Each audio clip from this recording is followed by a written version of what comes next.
भारी हो जाते हैं। उनका मन तो कपटी है, शरीर पर सज्जनों के चिन्ह हैं, वे सभी को अपने समान बनाना चाहते हैं। उनके वचनों पर विश्वास मानकर तुम ऐसा पति चाहती हो जो स्वभाव से ही उदासीन, गुणहीन, निर्लज्ज, बुरे वेश वाला, नर कपालों की माला पहनने वाला, कुलहीन, बिना घर बार का, नंगा और शरीर पर सांपों को लपेटे रखने वाला है।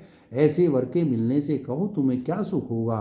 तुम उस ठग नारद के बहकावे में आकर खूब भूली। पहले पंचों के कहने से शिव ने सती से विवाह किया था, परंतु फिर उसे त्याग कर मरवा डाला।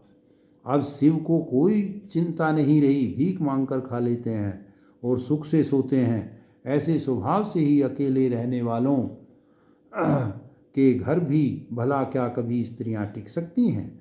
अब भी हमारा कहा मानो, हमने तुम्हारे लिए अच्छा वर विचारा है। वह बहुत ही सुंदर, पवित्र, सुखदायक और सुशील है, जिसका यश और लीला वेद गाते हैं। वह दोषों से रहित, सारे सद्गुणों की राशि, लक्ष्मी का स्वामी और वैकुंठपुरी का रहने वाला है। हम ऐसे वर को लाकर तुमसे मिला देंगे। यह सुनते ही पार्वती जी हंसकर बोली, आपने यह सत्य ही कहा कि मेरा यह शरीर पर्वत से उत्पन्न हुआ है, इसलिए हठ नहीं छूटेगा। शरीर भले ही छूट जाए, सोना भी पत्थर से ही उत्पन्न होता है, सो वह जलाए जाने पर भी अपने स्वभाव स्वर्णत्व को नहीं छोड़ता। अतः मैं नारद जी के वचनों को नहीं छोड़ूंगी, चाहे घर बसे या उजड़े। इससे मैं नहीं डरती। जिसको गुरु के वचनों में विश्वास नहीं है, उसको सुख और सिद्धि स्वप्न में भी सुगम नहीं होती। माना कि महादेव जी अवगुणों के भवन हैं और विष्णु समस्त सद्गुणों के धाम हैं, पर जिसका मन जिसमें रम गया उसको तो उसी से काम है। हे मुनीश्वरों, यदि आप पहले मिलते तो मैं आपका उपदेश सिर माथे रखकर सुनती, परंतु अब तो मैं अपना जन्म शिव जी के लिए हार चुकी, फिर गुण दोषों का विचार कौन करे। यदि आपके हृदय में बहुत ही हठ है और विवाह की बातचीत किए बिना आपसे रहा ही नहीं जाता, तो संसार में वर कन्या बहुत हैं। खिलवाड़ करने वालों को आलस्य तो होता नहीं। मेरा तो करोड़ जन्मों तक यही हट रहेगा कि या तो शिवजी को वरूंगी, नहीं तो कुमारी ही रहूंगी। स्वयं शिवजी 100 बार कहें तो भी नारद जी के उपदेश को न छोड़ूंगी। जगत जननी पार्वती जी ने फिर कहा कि मैं आपके पैरों पड़ती हूँ, आप अपने घर जाइए, बहुत देर हो गई। शिव जी में पार्वती जी का ऐसा प्रेम देखकर ज्ञानी मुनि बोले, हे जगत जननी, हे भवानी, आपकी जय हो, जय हो। आप माया हैं और शिव जी भगवान हैं। आप दोनों समस्त जगत के माता पिता हैं। यह कहकर मुनि पार्वती जी के चरणों में सिर नवाकर चल दिए। उनके शरीर बार बार पुलकित हो रहे थे। मुनियों ने जाकर हिमवान को पार्वती जी के पास भेजा और वे विनती करके उनको घर ले आए। फिर सप्त ऋषियों ने शिव जी के पास जाकर उनको पार्वती जी की सारी कथा सुनाई। पार्वती जी का प्रेम सुनते ही शिव जी आनंद मग्न हो गए। सप्त ऋषि प्रसन्न होकर अपने घर ब्रह्मलोक को चले गए। तब सुजान शिव जी मन को स्थिर करके श्री रघुनाथ जी का ध्यान करने लगे। उसी समय तारक नाम का असुर हुआ, जिसकी भुजाओं का बल, प्रताप और तेज बहुत बड़ा था। उसने सब लोक और लोकपालों को जीत लिया। सब देवता सुख और संपत्ति से रहित हो गए। वह अजर अमर था, इसलिए किसी से जीता नहीं जाता था। देवता उसके साथ बहुत तरह की लड़ाइयाँ लड़कर हार गए। तब उन्होंने ब्रह्मा जी के पास जाकर पुकार मचाई। ब्रह्मा जी ने सब देवताओं को दुखी देखा। ब्रह्मा जी ने सबको समझाकर कहा कि इस दैत्य की मृत्यु तब होगी जब शिवजी के वीर्य से पुत्र उत्पन्न हो। इसको युद्ध में वही जीतेगा। मेरी बात सुनकर उपाय करो, ईश्वर सहायता करेंगे और काम हो जाएगा। सती जी ने जो दक्ष के यज्ञ में देह का त्याग किया था, उन्होंने अब हिमाचल के घर जाकर जन्म लिया है। उन्होंने शिवजी को पति बनाने के लिए तप किया है। इधर शिवजी सब छोड़ छाड़ कर समाधि लगा बैठे हैं।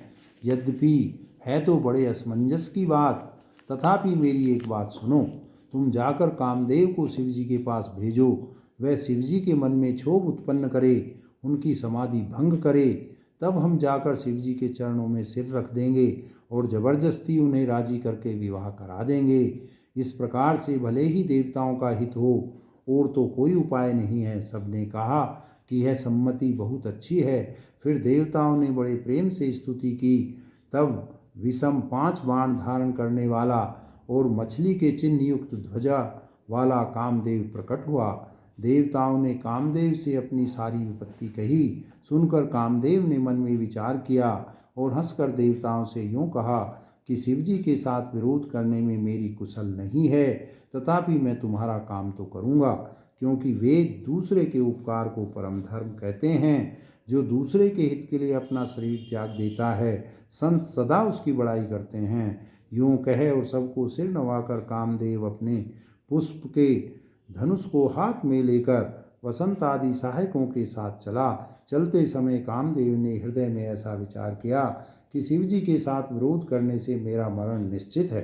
तब उसने अपना प्रभाव फैलाया और समस्त संसार को अपने वश में कर लिया। जिस समय उस मछली के चिन्ह की ध्वजा वाले कामदेव ने कोप किया, उस समय क्षण भर में ही वेदों की सारी मर्यादा मिट गई। ब्रह्मचर्य, नियम, नाना प्रकार के संयम, धीरज, धर्म, ज्ञान, विज्ञान, सदाचार, जप, योग, वैराग्य आदि विवेक की सारी सेना डरकर भाग गई। विवेक अपने सहायकों सहित भाग गया। उसके योद्धा रणभूमि से पीठ दिखा गए। उस समय वे सब सदग्रंथ रूपी पर्वत की कंदराओं में जा छुपे, अर्थात ज्ञान, वैराग्य, संयम, नियम, सदाचार ग्रंथों में ही लिखे रह गए। उनका आचरण छूट गया। सारे जगत में खलबली मच गई और सब कहने लगे, हे विधाता, अब क्या होने वाला है? हमारी रक्षा कौन करेगा? ऐसा 2 सिर वाला कौन है जिसके लिए रति के पति कामदेव ने कोप करके हाथ में धनुष बाण उठाया है?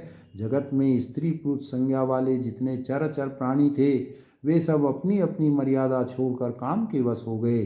सबके हृदय में काम की इच्छा हो गई। लताओं को देखकर वृक्षों की डालियां झुकने लगी, नदियां उमड़ उमड़ कर समुद्र की ओर दौड़ीं और ताल तलियां भी आपस में संगम करने लगे। जब जड़, वृक्ष, नदी आदि की यह दशा कही गई, तब चेतन जीवों की करनी कौन कह सकता है? आकाश, जल और पृथ्वी पर विचरने वाले सारे पशु पक्षी अपने संयोग का समय भुलाकर काम के वश हो गए। सब लोग कामांध होकर व्याकुल हो गए और चकवा चकवी रात दिन नहीं देखते। देव, दैत्य, मनुष्य, किन्नर, सर्प, प्रेत, पिशाच, भूत, बेताल ये तो सदा ही काम के गुलाम हैं। यह समझकर मैंने इनकी दशा का वर्णन नहीं किया।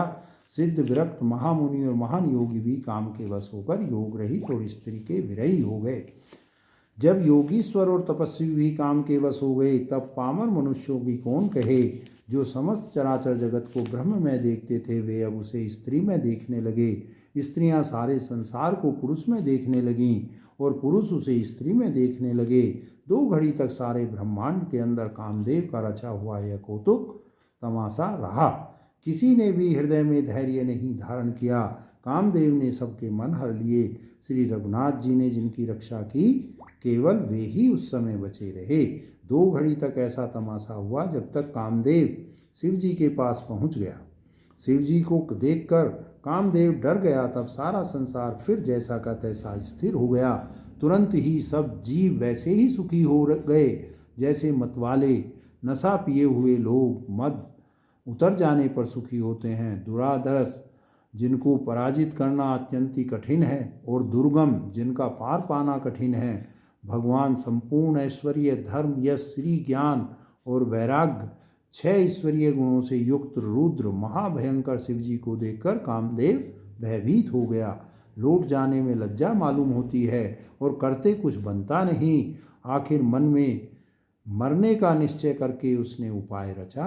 तुरंत ही सुंदर ऋतुराज वसंत को प्रकट किया। फूले हुए नए नए वृक्षों की कतारें सुशोभित हो गई। वन, उपवन, बावली, तालाब और सब दिशाओं के विभाग परम सुंदर हो गए। जहाँ तहाँ मानो प्रेम उमड़ रहा है, जिसे देखकर मरे मनों में भी कामदेव जाग उठा। मरे हुए मन में भी कामदेव जागने लगा। उनकी वन की सुंदरता कही नहीं जा सकती। काम रूपी अग्नि का सच्चा मित्र शीतल मंद सुगंध पवन चलने लगा।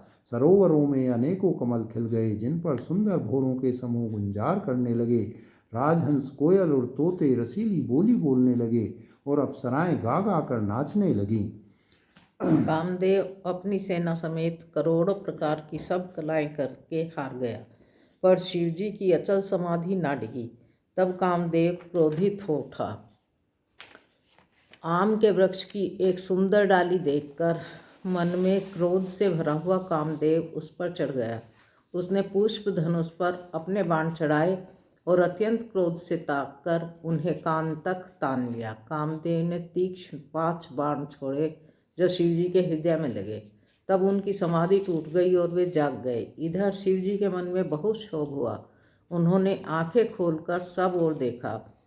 जब आम के पत्तों में छिपे हुए कामदेव को देखा तो उन्हें बड़ा क्रोध हुआ, जिससे तीनों लोग कांप उठे। तब शिवजी ने तीसरा नेत्र खोला। उनके देखते ही कामदेव जलकर भस्म हो गया। जगत में बड़ा हाहाकार मच गया। देवता डर गए, दैत्य सुखी हुए, भोगी लोग काम सुख को याद करके चिंता करने लगे और साधक योगी निष्कंटक हो गए। कामदेव की स्त्री रति अपने पति की यह दशा सुनते ही मूर्छित हो गई। रोती चिल्लाती भांति भांति से करुणा करती हुई वह शिवजी के पास गई। अत्यंत प्रेम के साथ अनेकों प्रकार से विनती करके हाथ जोड़कर सामने खड़ी हो गई। शीघ्र ही प्रसन्न होने वाले कृपालु शिवजी अबला ऐसा है स्त्री को देखकर सुंदर उसको सांत्वना देने वाले वचन बोले। हे रति, अब से तेरे स्वामी का नाम अनंग होगा। वह बिना ही शरीर के सबको व्यापेगा। अब तू अपने पति से मिलने की बात सुन। जब पृथ्वी के बड़े भारी भार को उतारने के लिए यदुवंश में श्री कृष्ण का अवतार होगा, तब तेरा पति उनके पुत्र प्रद्युम्न के रूप में उत्पन्न होगा। मेरा यह वचन अन्यथा नहीं होगा। शिवजी के वचन सुनकर रति चली गई। अब दूसरी कथा बखान कर कहता हूँ। ब्रह्मादि देवताओं ने ये सब समाचार सुने तो वे वैकुंठ को चले गए। फिर वहाँ से विष्णु और ब्रह्मा सहित सब देवता वहाँ गए जहाँ कृपा के धाम शिवजी थे। उन सब ने शिवजी की अलग अलग स्तुति की। तब शशिभूषण शिवजी प्रसन्न हुए। कृपा के समुद्र शिवजी बोले कि हे देवताओं, कहिए आप किस लिए आए हैं। ब्रह्मा जी ने कहा, हे प्रभु, आप अंतर्यामी हैं, तथापि हे स्वामी, भक्तिवश मैं आपसे विनती करता हूँ। हे शंकर, सब देवताओं के मन में ऐसा परम उत्साह है कि हे नाथ, अपनी आँखों से आपका विवाह देखना चाहते हैं। हे कामदेव के मद को चूर करने वाले, आप ऐसा कुछ कीजिए जिससे हम लोग उस उत्सव को नेत्र भर देखें। हे कृपा के सागर, कामदेव को भस्म करके आपने रति को जो वरदान दिया वह बहुत ही अच्छा किया। हे नाथ, श्रेष्ठ स्वामियों का यह सहज स्वभाव है कि वे पहले दंड देकर फिर कृपा किया करते हैं। पार्वती ने अपार तप किया है, अब उन्हें अंगीकार कीजिए। ब्रह्मा जी की प्रार्थना सुनकर और प्रभु श्री रामचंद्र जी के वचनों को याद करके शिवजी ने प्रसन्नतापूर्वक कहा, ऐसा ही हो। तब देवताओं ने नगाड़े बजाए और फूलों की वर्षा करके जय हो, देवताओं के स्वामी की जय हो, ऐसा कहने लगे। उचित अवसर जानकर सप्तऋषि आए और ब्रह्मा जी ने तुरंत ही उन्हें हिमाचल के घर भेज दिया। वे पहले वहाँ गए जहाँ पार्वती जी थी और उनसे छल से भरे मीठे विनोद युक्त आनंद पहुँचाने वाले वचन बोले। कहा, हम नारद जी के उपदेश से तुमने उस समय हमारी बात नहीं सुनी। अब तो तुम्हारा प्रण झूठा हो गया, क्योंकि महादेव जी ने कामदेव को ही भस्म कर डाला। यह सुनकर पार्वती जी मुस्कुराकर बोली, हे विज्ञानी मुनिवरों, आपने उचित ही कहा। आपकी समझ में शिवजी ने कामदेव को अब जलाया है। अब तक वे तो विकार युक्त तो कामी ही रहे हैं, किंतु हमारी समझ से तो शिवजी सदा से ही योगी, अजन्मा, अनित्य, काम रहित और भोगहीन हैं। और यदि मैंने शिवजी को ऐसा समझकर ही मन वचन कर्म से प्रेम सहित उनकी सेवा की है, तो हे मुनीश्वरों सुनिए, वे कृपा निधान भगवान मेरी प्रतिज्ञा को सत्य करेंगे। आपने जो यह कहा कि शिवजी ने कामदेव को भस्म कर दिया, यही आपका बड़ा भारी अविवेक है। हे तात, अग्नि का तो ये सहज स्वभाव ही है कि पाला उसके समीप कभी नहीं जा सकता और जाने पर वह अवश्य नष्ट हो जाएगा। महादेव जी और कामदेव के संबंध में भी यही न्याय समझना चाहिए। पार्वती जी के वचन सुनकर और उनका प्रेम तथा विश्वास देखकर मुनि हृदय में बड़े प्रसन्न हुए। वे भवानी को सिर नवाकर चल दिए और हिमाचल के घर पहुँचे। उन्होंने पर्वतराज हिमाचल को सब हाल सुनाया। कामदेव का भस्म होना सुनकर हिमाचल बहुत दुखी हुए। फिर मुनियों ने रति के वरदान की बात कही उसे सुनकर हिमवान ने बहुत सुख माना। शिव जी के प्रभाव को मन में विचार कर हिमाचल ने श्रेष्ठ मुनियों को आदरपूर्वक बुला लिया और उनसे शुभ दिन, शुभ नक्षत्र और शुभ घड़ी शोधवा कर वेद की विधि के अनुसार शीघ्र ही लग्न निश्चय कराकर लिखवा लिया। फिर हिमाचल ने वह लग्न पत्रिका सप्त ऋषियों को दे दी और चरण पकड़कर उनकी विनती की। उन्होंने जाकर वह लग्न पत्रिका ब्रह्मा जी को दी। उसको पढ़ते समय उनके हृदय में अपार प्रेम समाता न था। ब्रह्मा जी ने लग्न पढ़कर सबको सुनाया। उसे सुनकर सब मुनि और देवताओं का सारा समाज हर्षित हो गया। आकाश से फूलों की वर्षा होने लगी, बाजे बजने लगे और दसों दिशाओं में मंगल कलश सजा दिए गए। सब देवता अपने भांति भांति के वाहन और विमान सजाने लगे। कल्याणप्रद मंगल शकुन होने लगे और अप्सराएं गाने लगी। शिवजी के गण शिवजी का श्रृंगार करने लगे। जटाओं का मुकुट बनाकर उस पर सांपों का हार सजाया गया, मोर सजाया गया। शिवजी के सांपों के ही कुंडल कंकण पहने शरीर पर विभूति रमाई और वस्त्र की जगह बाघंबर लपेट लिया। शिवजी के सुंदर मस्तक पर चंद्रमा, सिर पर गंगा जी, 3 नेत्र, सांपों का जनेऊ, गले में विष और छाती पर नरमुंडों की माला थी। इस प्रकार उनका वेश शुभ होने पर भी कल्याण के धाम और कृपालु हैं। एक हाथ में त्रिशूल, दूसरे में डमरू सुशोभित है। शिवजी बैल पर चढ़कर चले, बाजे बज रहे हैं। शिवजी को देखकर देवांगनाएं मुस्करा रही हैं और कहती हैं कि ईश्वर के योग्य दुल्हन संसार में नहीं मिलेगी। विष्णु और ब्रह्मा आदि देवताओं के समूह अपने अपने वाहनों पर चढ़कर बारात में चले। देवताओं का समाज सब प्रकार से अनुपम परम सुंदर था, पर दूल्हे के योग्य बारात नहीं थी। तब विष्णु भगवान ने सब दिक्पालों को बुलाकर हंसकर ऐसा कहा, सब लोग अपने अपने दल समेत अलग अलग होकर चलो। हे भाई, हम लोगों की यह बारात वर के योग्य नहीं है, क्या पराये नगर में जाकर हंसी कराओगे? विष्णु भगवान की बात सुनकर देवता मुस्कुराए और अपनी अपनी सेना सहित अलग हो गए। महादेव जी यह देखकर मन ही मन मुस्कुराते हैं कि विष्णु भगवान के व्यंग वचन नहीं छूटते। अपने प्यारे विष्णु भगवान के इन अति प्रिय वचनों को सुनकर शिव जी ने फिर भृंगी को भेजकर अपने सब गणों को बुलवा लिया। शिव जी की आज्ञा सुनते ही सब चले आए और उन्होंने स्वामी के चरण कमलों में सिर नवाया। तरह तरह की सवारियों, तरह तरह के वेश वाले अपने समाज को देखकर शिव जी हंसने लगे। कोई बिना मुख का है, किसी के बहुत से मुख हैं, कोई बिना हाथ पैर का है, किसी के कई हाथ पैर हैं, किसी के बहुत आंखें हैं, किसी के एक भी आंख नहीं है।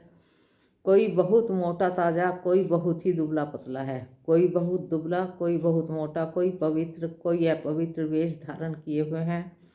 भयंकर गहने पहने, हाथ में कपाल लिए और सबके सब शरीर में ताज़ा खून लपेटे हुए हैं।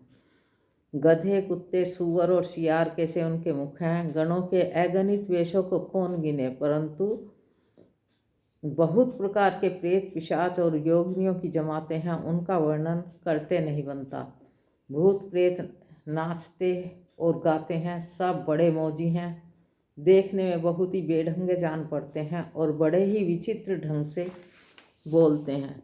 जैसा दूल्हा वैसी बारात बन गई। मार्ग में चलते हुए भांति भांति के कौतुक होते जाते हैं। इधर हिमाचल ने ऐसा विचित्र मंडप बनाया कि जिसका वर्णन नहीं हो सकता। जगत में जितने छोटे बड़े पर्वत थे जिनका वर्णन करके पार नहीं मिलता, तथा जितने वन, समुद्र, नदियाँ और तालाब थे, हिमाचल ने सबको न्योता भेजा। वे सब अपनी इच्छानुसार रूप धारण करने वाले सुंदर शरीर धारण कर सुंदरी स्त्रियों और समाज के साथ हिमाचल के घर गए। वहाँ स्नेह सहित मंगल गीत गाते हैं। हिमाचल ने पहले ही से बहुत से घर सजवा रखे थे। यथा योग्य उन स्थानों में सब लोग उतर गए। नगर की सुंदर शोभा देखकर ब्रह्मा जी की रचना चातुरी भी तुच्छ लगती थी। नगर की शोभा देखकर ब्रह्मा जी की निपुणता सचमुच तुच्छ लगने लगी। वन, बाग, कुएं, तालाब, नदियाँ सभी सुंदर हैं, उनका वर्णन कौन कर सकता है। घर घर बहुत से मंगल सूचक तोरण और ध्वजा पताकाएं सुशोभित हो रही हैं। वहाँ के सुंदर और चतुर स्त्री पुरुषों की छवि देखकर मुनियों के भी मन मोहित हो जाते हैं। जिस नगर में स्वयं जगदम्बा ने अवतार लिया, क्या उसका वर्णन हो सकता है। वहाँ रिद्धि सिद्धि संपत्ति सुख नित नए बढ़ते जाते हैं। बारात को नगर के निकट आई सुनकर नगर में चहल पहल मच गई, जिससे उनकी शोभा बढ़ गई।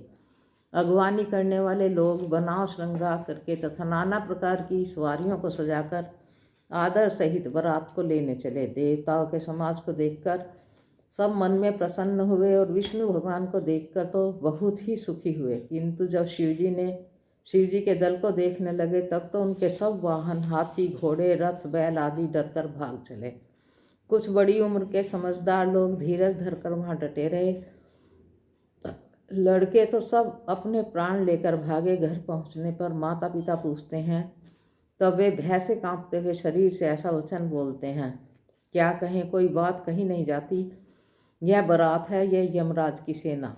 दूल्हा पागल है और बैल पर सवार है। सांप, कपाल, राख उसके गहने हैं। दूल्हे के शरीर पर राख लगी है, सांप और कपाल के गहने हैं। वह नंगा, जटाधारी और भयंकर है। उसके साथ भयानक मुख वाले भूत, प्रेत, पिशाच, योगिनियाँ और राक्षस हैं। जो बारात को देखकर जीता बचेगा, सचमुच उसके बड़े ही पुण्य हैं और वही पार्वती का विवाह देखेगा। लड़कों ने घर घर ये बात कही। महेश्वर शिवजी का समाज समझकर सब लड़कों के माता पिता मुस्कुराते हैं और उन्होंने बहुत तरह से लड़कों को समझाया कि निडर हो जाओ, कोई डर की बात नहीं है। अगवान लोग बारात को लिवा लाए। उन्होंने सबको सुंदर जनवासे ठहरने को दिए। मैना ने शुभ आरती सजाई और उनके साथ की स्त्रियां उत्तम मंगल गीत गाने लगी। सुंदर हाथों में सोने का थाल शोभित है। इस प्रकार मैना हर्ष के साथ शिवजी का परिछन करने चली। जब महादेव जी को भयानक वेश में देखा तो स्त्रियों के मन में बड़ा भारी भय उत्पन्न हो गया। बहुत ही डर के मारे भागकर वे घर में घुस गई और शिवजी जहाँ जनवासा था वहाँ चले गए। मैना के हृदय में बड़ा दुख हुआ। उन्होंने पार्वती जी को अपने पास बुला लिया और अत्यंत स्नेह से गोद में बैठाकर अपने नील कमल के समान अश्रुओं में आंसू भरकर कहा, जिस विधाता ने तुमको ऐसा सुंदर रूप दिया, उस मूर्ख ने तुम्हारे दूल्हे को बावला कैसे बनाया। जिस विधाता ने तुमको सुंदरता दी, उसने तुम्हारे लिए वर बावला कैसे बनाया। जो फल कल्प वृक्ष में लगना चाहिए था, जबरदस्ती बबूल में लग रहा है। मैं तुम्हें लेकर पड़ोस पहाड़ से गिर पड़ूंगी, आग में जल जाऊंगी या समुद्र में कूद पड़ूंगी।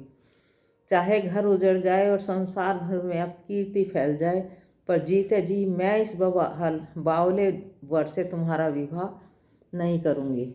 हिमाचल की स्त्री को दुखी देखकर सारी स्त्रियां व्याकुल हो गई। मैना अपनी कन्या के स्नेह को याद करके विलाप करती, रोती और कहती थी, मैंने नारद का क्या बिगाड़ा था, जिन्होंने मेरा बसता हुआ घर उजाड़ दिया और जिन्होंने पार्वती को ऐसा उपदेश दिया कि जिससे उसने बावले वर के लिए तप किया।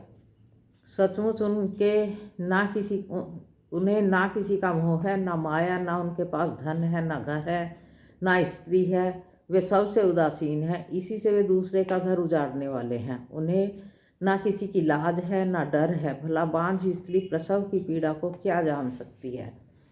माता को विकल देखकर पार्वती जी विवेक युक्त कोमल वाणी में बोली, हे माता, जो विधाता रच देते हैं वह टलता नहीं है। ऐसा विचार कर तुम सोच मत करो।